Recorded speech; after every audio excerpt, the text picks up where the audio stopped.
Mr. President, the administration and some in Congress would like this debate to be over. They want the American people to sit down and quiet down. That's been their approach to health care for an entire year. Well, Republicans think Congress serves the people, not the other way around. So we've fought on behalf of the American people this week, and we'll continue to fight until this bill is repealed and replaced with common sense ideas that solve our problems without dismantling the health care system we have and without burying the American dream under a mountain of debt.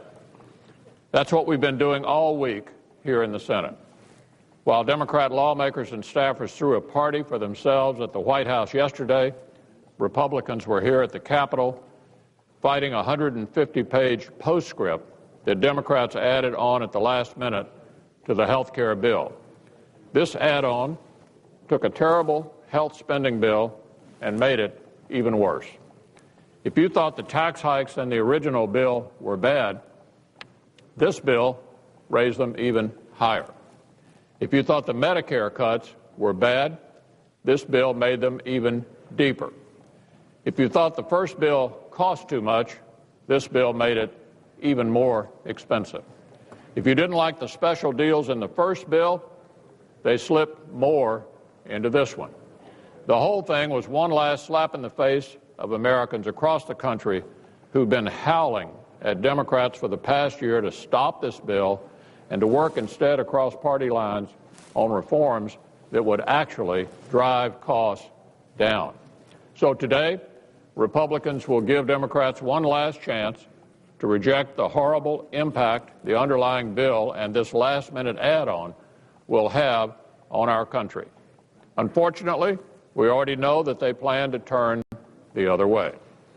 We'll offer an amendment to direct the Medicare cuts in this bill back into Medicare to preserve and strengthen it for future generations. They'll reject it. We'll offer an amendment to strike all the new sweetheart deals in this bill. They'll reject it. We'll offer an amendment that would have obliged the President to keep his pledge that families earning under $250,000 won't see any tax hikes as a result of this bill. They plan to reject it.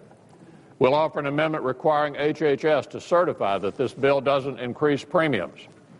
They'll reject it. We'll offer an amendment to strike a job-killing mandate on business. They'll reject it.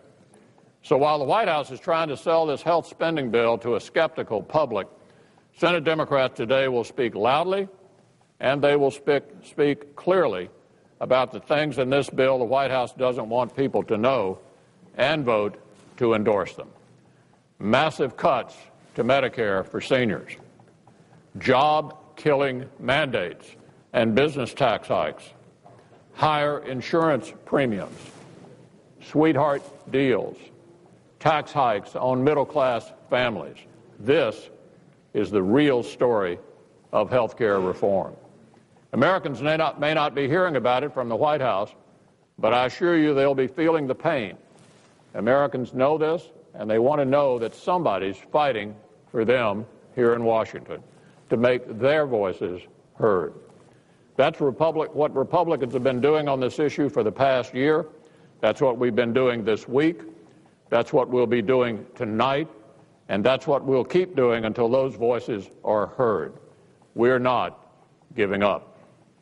Mr. President, I yield the floor. Mr. President.